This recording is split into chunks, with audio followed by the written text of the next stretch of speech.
درود بیپایان به ایران، درود بیپایان به همه شما دوستان عزیزی که بیننده این برنامه هستین. در خدمت شهرام سبزواری گرامی هستم با دومین برنامه در مورد ترور اسماعیل هنیه در تهران و زوایای پنهانش یا اما اگرهایی که داره و تردیدهایی که از خلاصه رو کل این ماجرا و داستانی که تا الان به رسانه ها ارائه شده، نقاط گنگش. میریم پیش شهرام گرامی. شهرام جان درود بر شما. افشین جان درود، خوشحالم در خدمتتونم و امیدوارم که بتونم اطلاعات خوبی رو در اختیارتون بذارم. در همین ابتدا یادی بکنم از آرمیتا گراوند، دختر ایرانی که در مترو تهران به دست دشمنان ضحاک زمانه خامنه‌ای به شهادت رسید و جاویدنام شد و امیدوارم که راه آرمیتا ادامه داشته باشه. دختر دانش آموزی که به دست این روزها باید شادی میکرد و میخندید، متاسفانه به دست این جلادان کشته شد. سپاسگزارم از حضورت در برنامه و سپاسگزارم از اینکه هر دفعه یادی میکنی از این کشته شدگان راه آزادی ایران. واقعا من احساس بدهکاری میکنم به خانواده این عزیزانی که اینجوری جانفشانی کردن در راه آزادی ایران. سپاسگزارم از اینکه یادشون میکنی. بریم روی این ماجرای ترور اسماعیل هنیه در تهران. ببین اینجا بازم دو مرتبه مثل ترور ابراهیم رئیسی بازم هیچ صحبتی نه خبری از تیم تحقیق هست، نه پوشش خبری درستی داده میشه. من یه مثال میزنم برای بینندگانمون تا وقتی میگیم تیم تحقیق متوجه بشن در این راجع به چی صحبت میکنیم. ببین هواپیمای مالزیایی رو روی آسمون اوکراین زدن، با موشک هم زدن، قشنگم دیگه صحبت. ولی اون تیم تحقیق دقیقاً مشخص کرد که این موشک در چه ارتفاعی کنار هواپیما منفجر شده، حتی اون ترکشا به کجاهای هواپیما خورده. مثلا یه ترکش خورده به خود خلبان رو کشته، مثال میزنم. و همه اینها رو قشنگ مشخص کردن، دونه دونه اتفاق ریز قضیه رو در آوردن که این موشک چه موشکی بوده، کجا منفجر. همینجوری رو هوا نمیگن خب حالا مثلا اوکراینیا موشک زدن، نه، دقیقاً مشخص میشه. در صورتی که در مورد سقوط هلیکوپتر رئیسی هیچ وقت هیچ تیم تحقیقی مشخص نکرد که دقیقاً چی شد. بمب تو این هلیکوپتر منفجر شد، خلبان اشتباه کرد، هلیکوپتر زد به کوه، نمیدونم چی بود، قضیه چی بود، چه جوری این هلیکوپتر سقوط کرد یه دفعه. هیچ تیم تحقیقی تشکیل نشد. در مورد ترور اسماعیل هنیه هم همینطور، هیچ تیم تحقیقی نرفت بگه که خیلی خب مثلا ریز پرنده بوده، موشک بوده، چه جوری منفجر شده، کجا خورده. و اینی که بازم طبق معمول ما جنازه‌ای ندیدیم مثل ابراهیم رئیسی.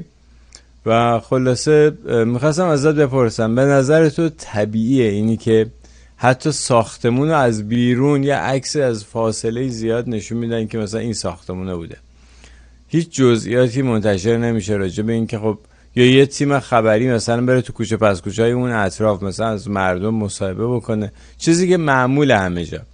چرا به نظرت هیچ اشاره‌ای به زوایای اینکه چطور به اون به اصطلاح جزئیات این حادثه نمیشه؟ همینجوری میگن اسماعیل هنیه ترور شد در تهران. خب این به نظرت چیه قضیهش؟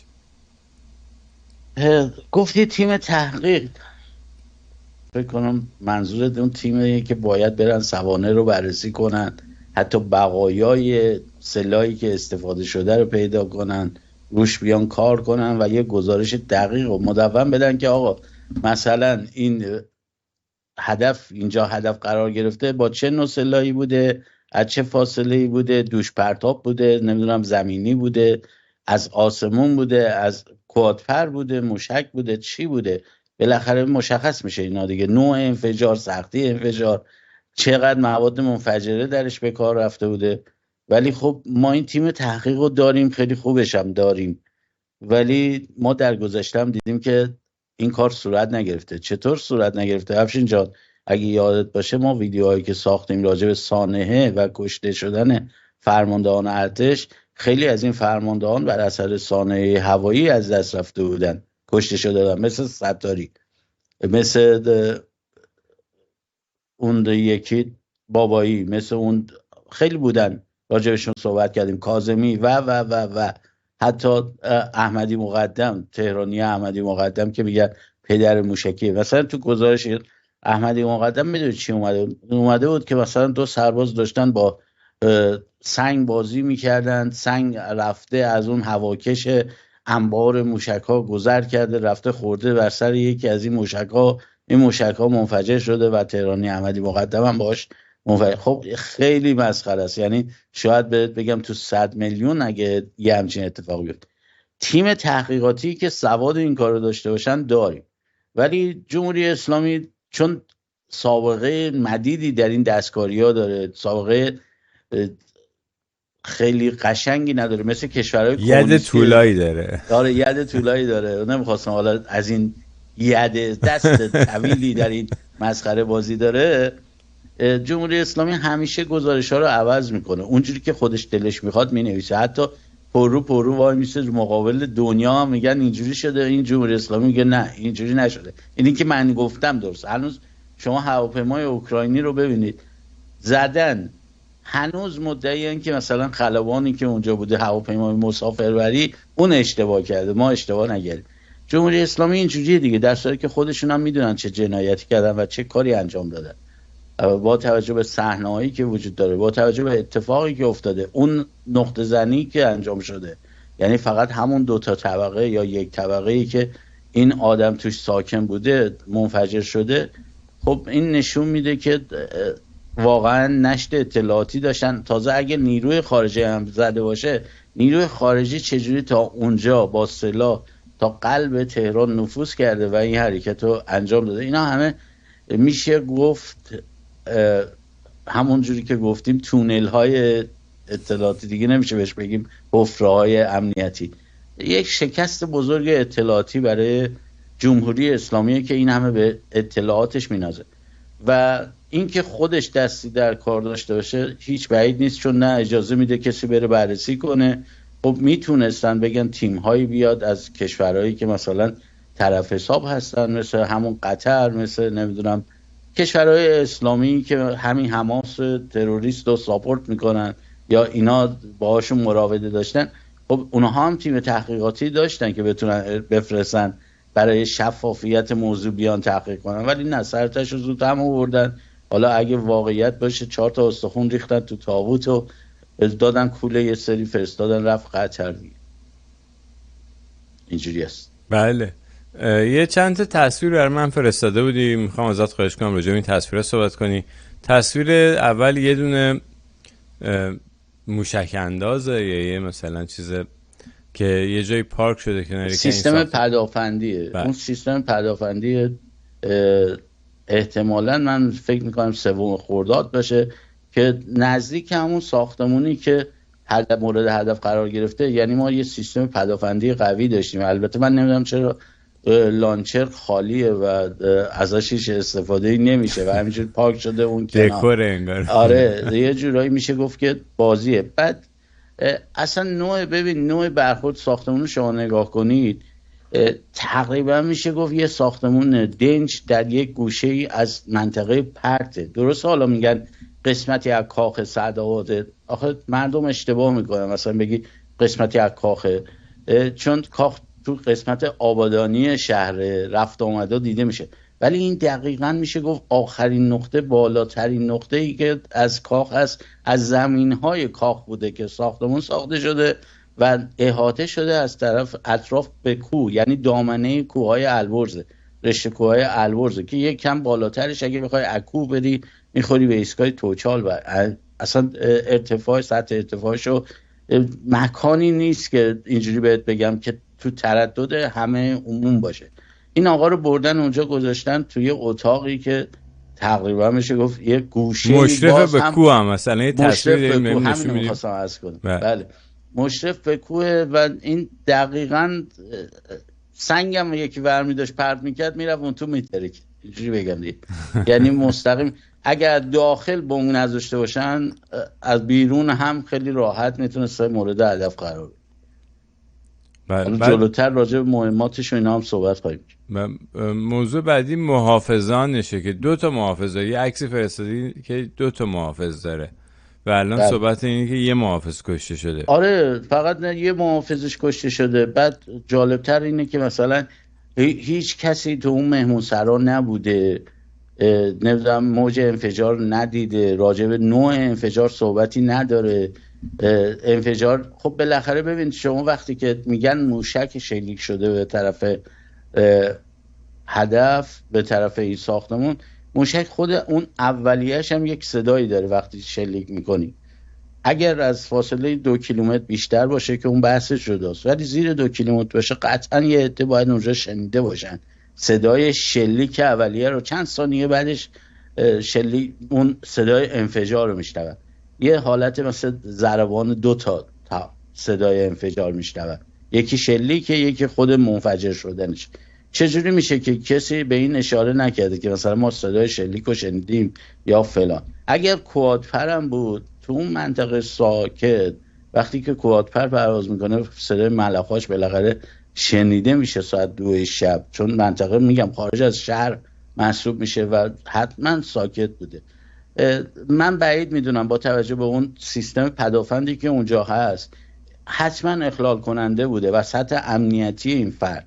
بالاخره وقتی یه فردی که به این شکل میبرن رده 1 حفاظتی قرار میگیره، حتما سیستم های اخلال کننده ای داشته که کوادپرا رو باید مختل میکرده و نمیتونستن اطرافش پرواز کنن. یا بالاخره 4 محافظ رو پشت بون این ساختمونه بعد مثلا راه میرفتن پشت بون که نه، ولی خب تو خود اون ساختمون در اتاقش پشتش بالاخره آدمو اینقدر، یعنی اینا مطمئن بودن که اونجا امنه واسه این فرد و هیچ اتفاقی براش نمیفته. پروتکلی نیستش که مثلا وقتی یه مقامی در این سطح به هر طرف رئیس حماس اصلا رینگ محافظی داد. ببین پروتکل هست، اینا لایه محافظین رو میچینن تا برسن به اون. هم این برمیگرده به همون حفاظت شخصیتی که هیچ کدوم این پروتکل‌ها برای این آقای هنیه رعایت نشده بوده.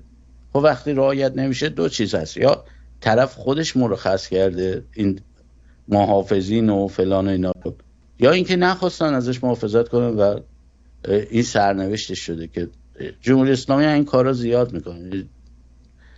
چجوری بگم آخه خیلی چیزا رو نمیشه گفت. ببینید این باید حداقل باید این شب که قبل از اینکه بخوابه باید دور اون محیط قشنگ بررسی میشده، همه جا میرفتن، همه جا میآمدن، خیلی کارها باید انجام میشده که متاسفانه انجام نشده.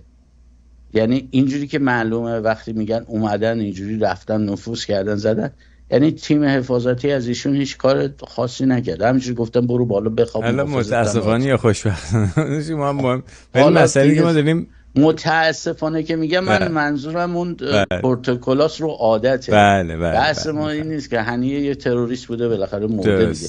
این متاسفانه که ما میگیم اون رو عادتیه که وقتی گزارش میکنیم که تیم حفاظت دوستانی نه اون عده الان من هر چی بگم یه قافیه اتوش در میاد، اینا دیگه ما دیگه میشناسیمشون دیگه. درسته. بعد عرضم به خدمتت که اشاره کردی به هواپیمای اوکراینی، یه دفعه مطلبی به ذهنم رسید. ببین حتی اون تو اوکراینی که به هم ریخته بود وقتی اون هواپیمای مالزیایی زدن، بالاخره اجازه دادن تیم هلندی بره اونجا مثلا بازمانده های این هواپیما رو جمع کنه از اونجا. ولی در ایران یعنی بولدوزر بهشون صاف کرد اونجا رو، یعنی نذاشتن اصلا هیچ تیم خارجی بیاد اونجا مثلا بقایای هواپیما رو جمع بکنه که یه چیز معموله، یه چیز روتین همینجوری. یعنی میخوام بگم تفاوت جمهوری اسلامی با بقیه دنیا. و حالا بریم سراغ مراسم خاکسپاری این آقای اسماعیل هنیه که خیلی صحبت داشت. من فقط اول میخوام تصویر تابوت رئیسی رو بذارم که خب رئیسی رو که یه نکته ببخشید اون کلام باز دوباره الان میام نمی‌نویسن که پریدین تو نه راجع به همین مسئله که گفتی. ببین هواپیمای اوکراینی در کشور ما وقتی که مورد اصابت موشک سپاه پاسداران قرار گرفت و جنایت کردن، خانواده ها رو کشتن، غیر نظامیان رو کشتن به اسم همین دفاع از کشور و اینا مزخرفی که میگفتن، تیمی تحقیقاتی از بیرون نیامد. ولی فیلمبردارانی که رسیده بودن سر صحنه مثل خبرنگارا، اون اطراف که فیلم میگرفتن بقایای موشک تور M1 توش دیده شد. اون باعث شد که لو بره که خودشون زدن، وگرنه زیر بار قطعا نمیرفتن. یکی از در دلایلی فیلمی که شب گرفتن از موشک‌هایی که خورده، حالا اون به کنار، باز اونم میتونستم بگم ما برای این هواپیما نبوده، برای چیز دیگه بوده، نمیدونم هدف دیدیم اینا. ولی اون قسمتی که هواپیما سقوط کرده بود تو رباط کریم، تو بیابونای رباط کریم سقوط کرده بود، بقایای موشک تور M1 در یکی از جوبهای آب کنار خیابون افتاده بود.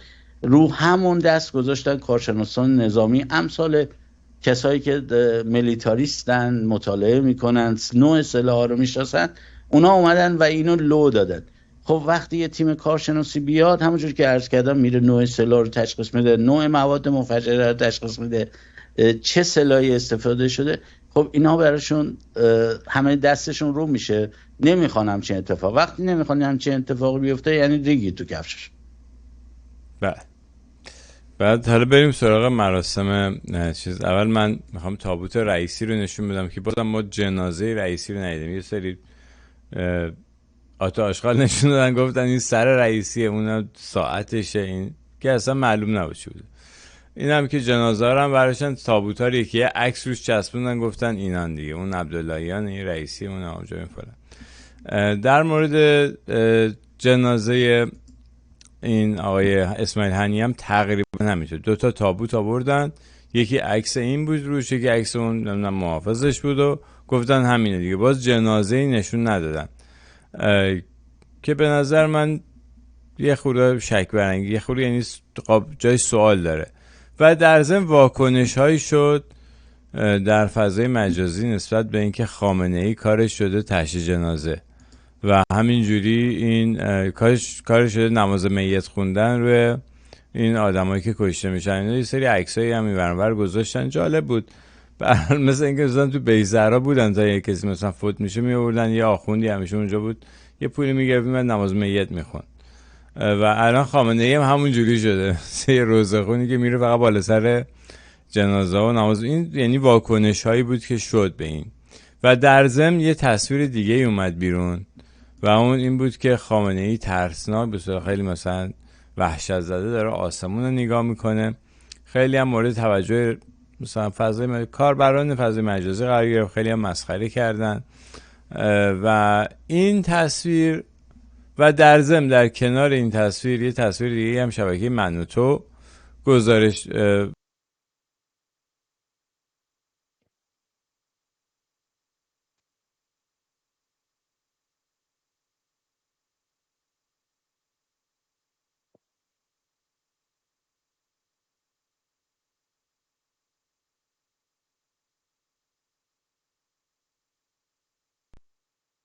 خامنه‌ای. حالا فرض کنیم که یه فیلمبرداری اونجا شیطنت کرده، در تصویر زنده اینو مثلا گرفته و نشون داده. صدا و سیما مثلا آدمایی داره که با مردمن و اینو مثلا منتشر کردن.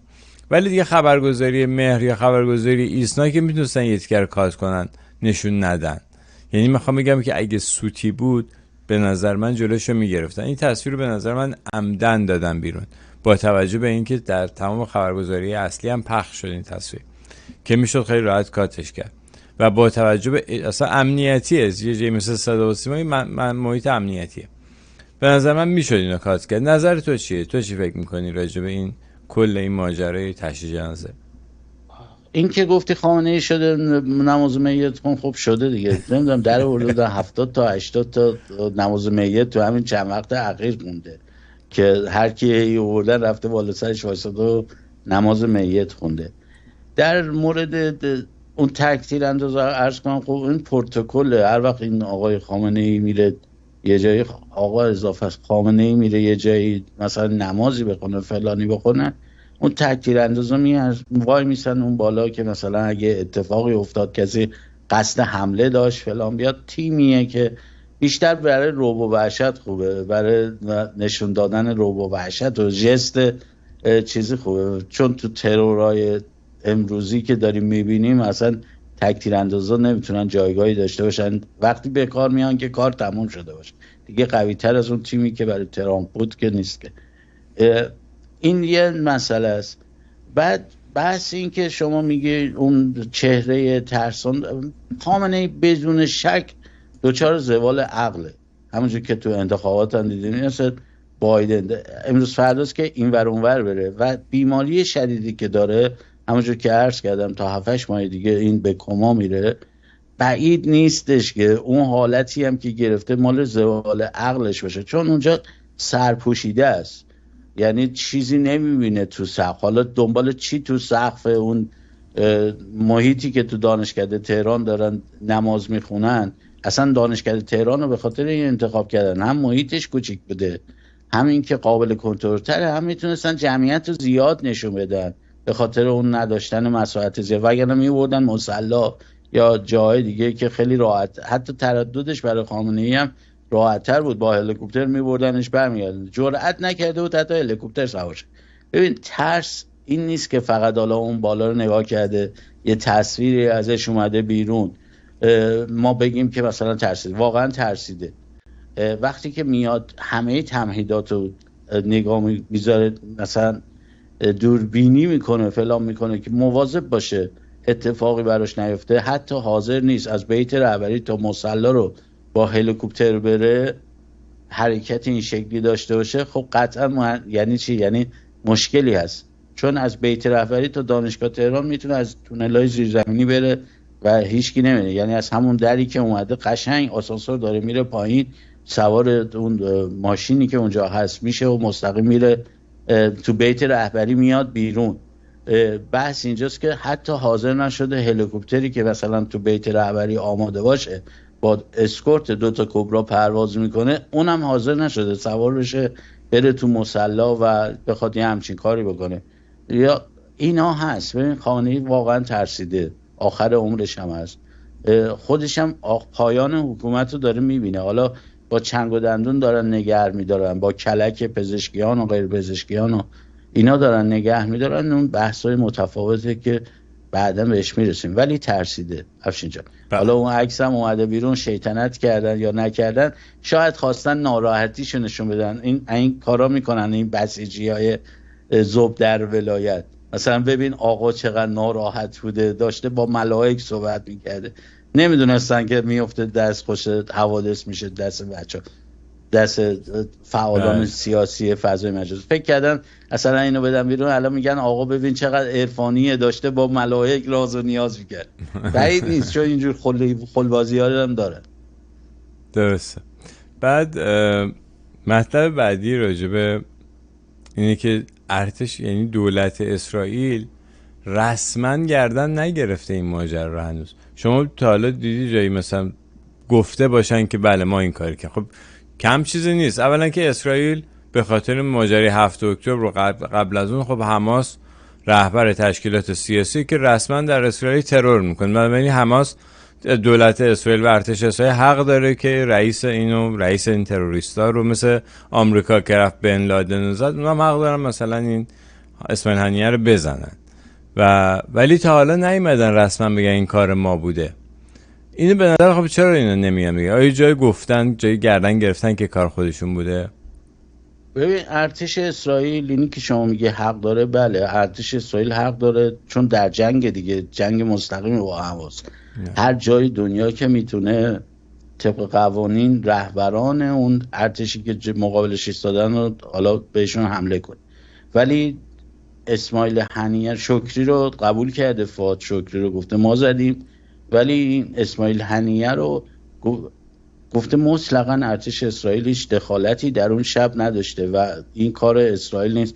حتی یکی از سخنگوان ارتش اسرائیل به نام سرتیپ دانیل هاکاری یا هاکاری، من نمیدونم اسمشو درست تلفظ میکنم یا نه، گفته ما بعد از اینکه فؤاد شکری رو به هلاکت رسوندیم اصلا بیانیه داده، هیچ پرواز یا هیچ شلیک موشک، حتی شلیک راکت، دوش پرتاب، حتی هیچ عملیاتی نداشتیم برای کشتن کسی دیگه. وقتی یه مقام رسمی یه ارتش میاد یه همچین بیانیه‌ای میده، تقریبا میشه گفت همه مسئولیت‌ها رو که رو به کشورش هست و رو به سیستم دفاعی کشورش هست رو نفی میکنه، میگه ما نبودیم. و ایشون بیان مثل همین قضایای 7 اکتبر که خود خامنه ای اومد گفت ما هیچ نقشی نداشتیم، کار حماس بوده و فلان و اینا، در صورتی که ما همه میدونیم پشت داستان چیه. اسرائیل هم حالا اومده رسمی اعلام کرده که ما پشت کشتن هنیه نبودیم، هنیه کشته شده و هیچ حمله ای نکردیم. خب حالا یه صحبتی که من شنیدم این طرف اون طرف میشه، میگن که خب مثلا خود جمهوری اسلامی برای این که میخواسته باجی بده به اسرائیل و یه جورایی دیگه این مسئله رو سرپوش بذاره روش که این مثلا تهدید اسرائیل برطرف بشه از مثلا حکومت جمهوری اسلامی، اومده این مثلا اسماعیل هنیه رو سرش زیر آب کردن و اومدن مثلا خودشون این کار کردن. این نظر راجع به این تحلیل چیه؟ راجع به این صحبتی که میشه چیه؟ خب معامله‌های پشت پرده از قدیم بوده که ماها ازش بی اطلاعیم بین دولتمردا و سیاسیون. بعید نیست که این باشه و بعید هم نیست نیروهایی که حالا موساد داره نمیدونم خریدتشون، عناصری که داخل هستن. چون ببین همونجور که عرض کردم این فرد اگه موبایلش رو ردیابی کرده بودن، آخه کارشناسان جمهوری اسلامی اومدن تو تلویزیون گفتن موبایل ماهواره‌ای که این آقای هنیه استفاده میکرده اینا اومدن نقطه زنی کردن، پیداش کردن و زدن کشتنش. خب من قبول دارم میشه این کارو کرد، ولی زمانی میشه این کارو کرد که شما بیای کل اون ساختمون رو بزنی. میدونی چی دارم بهت میگم؟ اونی که نقطه زنی موبایل میکنن محدوده رو اعلام میکنه، طبقه و نمیدونم اون جایی که قابیده، به قول شما تو برنامه قبلی که مثلا موشک رفته داخل پتو رو زده کنار بیدار کرده یارو رو گفته اسماعیل هنیه تویی یا نیستی، این کارو نمیکنه. وقتی که اینقدر دقیق، حتی میدونستن مثلا طبقه آخر این ساختمون خوابیده، اون رو به شمالشه رو به جنوبش نیست، نمیدونم فلان نیست، یعنی نقشه ساختمون رو به طور کامل داشتن و موقعیت این فرد رو میدونستن کجاست. خب این نشون میده که در همون سپاه انصار که مسئول محافظت این آقا بوده نفوذهایی وجود داشته. در هر دو صورت جمهوری اسلامی باخته، چه موساد زده باشه چه خودش کشته باشه. یعنی چی؟ موساد اگه زده باشه یعنی که همون حفره اطلاعاتی داره و یه سری عناصر امنیتی ترین یگانش با کشوری که باش زاویه داره دارن همکاری میکنن و دارن اطلاعات رو بهش میدن، یا همون ریزشی ها میتونیم بگیم، هر چیزی که اسمش رو میتونیم بذاریم. آخه من دیدم یکی از این آقایونی که خیلی هم حرف میزنه میگفت نمیدونم میره اسرائیل میره میخره فلان. نه ببینید اینا حرف بیخوده. خیلی ها این همکاری ها رو میکنن به خاطر نجات کشور، بحث خرید و غیر خرید نیست. سپاه انصار حالا توش هر اتفاقی افتاده اگه بگن اسرائیل زده یعنی شکست کامل جمهوری اسلامی در لایه‌های نزدیک به خامنه ای. سپاه انصار سپاهی که خود خامنه ای اصلا دستور تشکیلش رو داده و درستش کرده. این از این رو اگر نه بگن خودمون زدیم که بازم شکست خوردن دیگه. یعنی مهمونو بردن به بهانه همون فرضیه شما درست در میاد که میگی مثلا یه معامله حالا با آمریکا کردن یا با فلان کردن که خیلی راحت میشه به فرضیه دوم هم رسید. چرا؟ چون این طول خلیج فارس رو پرواز کرده اومده تا تهران نشسته، این همه ناو هواپیمابر و زیردریایی نمیدونم فلان کلاس اسرائیل توی دریای عمان هست، ناو هواپیمابر آمریکا توی خلیج فارس هست و این همه یگانهای پدافندی که از آمریکا تو اطراف ایران وجود داره میتونستن این هواپیما رو قبل از اینکه اصلا وارد آبهای سرزمینی ایران بشه و همون آبهای بین‌المللی بزننش، چون مسافری هم نبوده، جت خصوصی بوده، تمام میشد. آره تمام میشد و هیچ مشکلی هم ایجاد نمیشد. چرا این کارو نکردن و اومده در تهران این بلا سرش اومده؟ اینا همه باید میگم اگه تیم تحقیقاتی بود که مثلا میگفت چه سلاحی استفاده شده، مثلا کوادپر هوشمندی بوده که همین آیا میرن و آیا میرن و شروع میکنن سوژه یابی کردن و میرن توی خونه ها میترکن، از اونا بوده، یا اینکه موشک اسپاک بوده. البته اینم بگم تمام اینا رو مثلا موشک اسپاک و 6 موشک سالم و کل سیستم اسپاک و لبنان چندین سال پیش گرفته بوده و به دست آورده بوده، حالا غنیمت گرفته بوده یا به هر عنوانی لبنان به دست آورده بوده، فرستاده جمهوری اسلامی مهندسی معکوس کرده، موشک ضد زره الماس رو ساخته که عین همون کار میکنه، تقریبا میشه گفت گریدش با همون یکیه و داره الان ازش بهره مند میشه جمهوری اسلامی. یعنی اگه میتونه با الماس خودش زده باشه، موشک ضد زره خودش زده باشه، این کارات که الان خود لبنان هم داره از همون موشک الماس استفاده میکنه، این کارا امکان داره شده باشه، چون موشک الماس 4 حدود 20 کیلومتر برد داره، سرجنگی ضد زره داره، یه سلاح هوشمند بروز هست که اینا دارن ازش استفاده میکنن. بحث ما اینه که در هر صورتی وقتی میذاریم فرضیه ها رو روی میز که مثلا چه اتفاقی واسه این آدم افتاده، جمهوری اسلامی شکست خورده تو این قضیه، هم سیستم اطلاعاتی شکست خورده، چه میگم موساد زده باشه، سیستم اطلاعاتی کلن باید بریزی دور، یعنی اون امنیتی که میگفتی دیگه وجود نداره، برای مقاماتتون هم حتی وجود نداره، برای خودیاتون هم وجود نداره. اینه که خامنه ای رو میترسونه. چه خودشون این کارو کرده باشن، قطعا چند دستگی هاست که یه بخشی از این سیستم داره تعامل میکنه. خب حذف اسماعیل هنیه باید ببینی برای کجاها سود داشته، برای کجاها ضرر داشته و چه بهره‌ای میخواد این وسط اون گروهی که داخل ایران دست به این کار زده ببره و چه معامله‌ای باید کرده باشه، چه معامله سنگینی باید کرده باشه که یه همچین هزینه‌ای رو بخواد به سیستم امنیتی جمهوری اسلامی وارد کنه. اینا بعداً مشخص میشه، چون بسته است، فضا بسته است، تیم تحقیقاتی نیست، تیم خبرنگاری نیست، همونجوری که گفتی تیمی نیست که بره از همسایه‌ها بپرسه شما چه صدایی شنیدی، چه نوع صدایی شنیدی. قطعاً اینا یه ذره میره تو فرضیات، یعنی فرضیه چینی میکنن، حالا یکی این فرضیاتش نزدیکتر میشه به این حادثه. این متاسفانه یه فرضیه آخر ببین مثلا فرض کن که این سوتی یا خبط دستگاه اطلاعاتی بوده، خب بعد بلافاصله ما شاهد برکناری چند تا از این فرماندهان ارشد حالا اطلاعاتی سپاهی و اینا باید باشیم دیگه. قاعدتا اینجوری میشه وقتی خبط باشه، درسته؟